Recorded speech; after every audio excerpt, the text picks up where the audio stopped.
ഇറാനിലെ ജയിലുകളിൽ തടവുകാർ നേരിടുന്നത് വിവരിക്കാനാവുന്നതിലധികം പീഡനങ്ങളാണെന്ന് മനുഷ്യാവകാശ സംഘടനയായ Christian activist for a free Iran.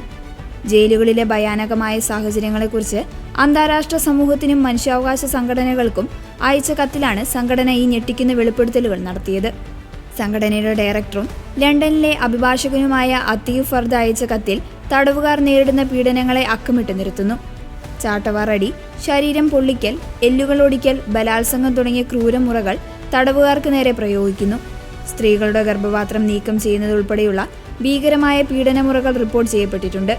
കഴിഞ്ഞ ജനുവരിയിൽ നടന്ന പ്രതിഷേധങ്ങളിൽ പങ്കെടുത്ത 15 വയസ്സുകാരെ പോലും യുദ്ധ തടവുകാർ എന്ന മുദ്രകുത്തിയാണ് ഭരണകൂടം തടവിലിട്ടിരിക്കുന്നത്. തടവുകാരെ നിർബന്ധിതമായ ലഹരി മരുന്ന് കഴിപ്പിക്കുകയും മാനസിക നില തകർക്കുന്ന രീതിയിലുള്ള മരുന്നുകൾ നൽകി പീഡിപ്പിക്കുകയും ചെയ്യുന്നതായി റിപ്പോർട്ടുകളുണ്ട്. രാഷ്ട്രീയ തടവുകാരെയും മതവിശ്വാസത്തിന്റെ പേരിൽ തടവിലാക്കപ്പെട്ടവരെയും കൊടും കുറ്റവാളികൾക്കൊപ്പം ഒരേ വാർഡിൽ താമസിപ്പിക്കുന്നത് അവരുടെ സുരക്ഷയെ ബാധിക്കുന്നു. സമാധാനപരമായ പ്രവർത്തനങ്ങളിൽ ഏർപ്പെട്ടവരെയും സ്വന്തം മതരാഷ്ട്രീയ വിശ്വാസങ്ങളിൽ മുറുകെ പിടിക്കുന്നവരെയും ഭരണകൂടം വധശിക്ഷയ്ക്ക് വിധിക്കുന്നതായും കത്തിൽ ചൂണ്ടിക്കാട്ടുന്നു. മതിയായ ചികിത്സാ സൗകര്യങ്ങൾ നിഷേധിക്കുന്നത് പലരുടെയും ആരോഗ്യനില വഷളാക്കിയിരിക്കുകയാണ്. അന്താരാഷ്ട്ര സമൂഹത്തിന്റെ മൗനം ഇറാനിലെ മനുഷ്യാവകാശ ലംഘനങ്ങൾ വർദ്ധിപ്പിക്കാൻ മാത്രമേ സഹായിക്കൂ എന്ന് അത്തീഫ് ഫർദ് മുന്നറിയിപ്പ് നൽകി. ജയിലറകൾക്കുള്ളിൽ കഴിയുന്ന നിരപരാധികളുടെ ശബ്ദമാകാനാണ് ഞങ്ങൾ ശ്രമിക്കുന്നത്. ലോകം അവരെ മറന്നു പോകരുത്. സമയബന്ധിതമായ ഇടപെടൽ അനേകം ജീവനുകൾ രക്ഷിക്കാൻ സഹായിക്കുമെന്ന് സംഘടന വ്യക്തമാക്കി.